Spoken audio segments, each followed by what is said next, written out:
L'industrie minière va devoir composer avec une ingérence croissante des États dans les années à venir. Elle forme le tout premier maillon de la chaîne des activités industrielles, mais reste paradoxalement assez méconnue. Et pourtant, les compteurs s'affolent sur les marchés des matières premières. Les prix atteignent des niveaux encore jamais vus, la demande a déjà retrouvé ses niveaux d'avant-crise, et les milliards de liquidités injectés par les banques centrales alimentent la spéculation. Les uns après les autres, les records de prix tombent. Prenons l'exemple du cuivre, dont le cours a pratiquement doublé depuis 2009 et qui atteint tout récemment un nouveau record historique, bien au-delà du pic observé en 2008. Cette hausse du coût des métaux met à mal les industries clientes, comme l'automobile bien sûr, mais aussi la construction navale ou encore la fabrication d'équipements électriques et électroniques. De deux choses l'une. Soit ces industries sont capables de répercuter à la hausse leurs prix, auquel cas ce sont les entreprises et les consommateurs qui paieront la note, soit elles encaissent pour elles-mêmes la hausse du coût de leur approvisionnement et leur marge se détériore. Dans les deux cas, les grands importateurs de métaux ont toutes les raisons du monde de s'inquiéter de la situation actuelle. On pense naturellement à la Chine, première consommatrice de tous les métaux de base. Deuxième élément à prendre en compte, la dimension stratégique évidente de l'approvisionnement en métaux. Le principal danger, c'est bien entendu la situation de monopole, qu'il s'agisse d'ailleurs d'un groupe ou d'un État. Les groupes anglo-australiens Rio Tinto et BHP Billiton ont par exemple dû renoncer à leur projet de coentreprise l'an dernier, suite à un front commun de toutes les grandes autorités de régulation de la concurrence. Il faut dire que ces groupes et le brésilien Vale contrôlent ensemble 70% du commerce mondial de minerais de fer. La Bolivie, elle, n'a que faire de ces considérations internationales et a déclaré unilatéralement qu'elle exploiterait seule ses réserves de lithium les plus importantes au monde. Pour les batteries d'ordinateurs, pour les batteries de téléphone portable, pour les batteries de voitures électriques, il faudra soit aller chercher ailleurs, soit satisfaire aux conditions du gouvernement bolivien. Cette hausse du prix des matières premières ne fait toutefois pas que des malheureux.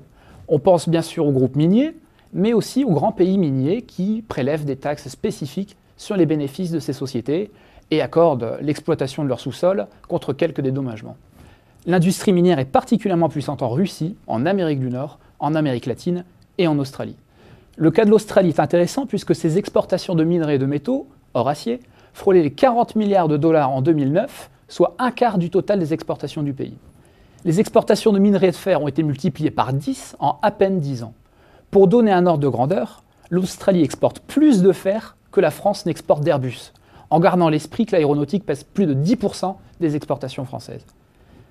Alors, on comprend facilement, à la lecture de ces chiffres, que la tentation de taxes supplémentaires pour faire rentrer de l'argent frais est très forte.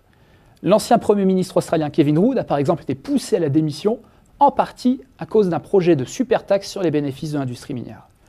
Tout récemment, le Brésil cherchait quant à lui un successeur à placer à tête de Vale, le plus grand producteur de fer au monde, à qui il est régulièrement reproché de ne pas investir assez dans le pays.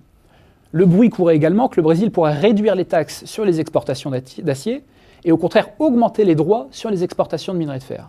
Le but, il est très clair, dissuader Vale d'exporter son minerai, ou du moins encourager la transformation locale du minerai de fer en acier. On compte donc grosso modo 3 principaux leviers utilisés par les États miniers. Le contrôle direct ou indirect de la gouvernance des groupes, la contribution aux finances de l'État avec des taxes spécifiques et un ensemble de dispositions législatives visant à encadrer l'activité des groupes miniers. Mais alors quid des autres pays, de ces pays condamnés à importer les métaux qui grèveront toujours un peu plus leur balance commerciale?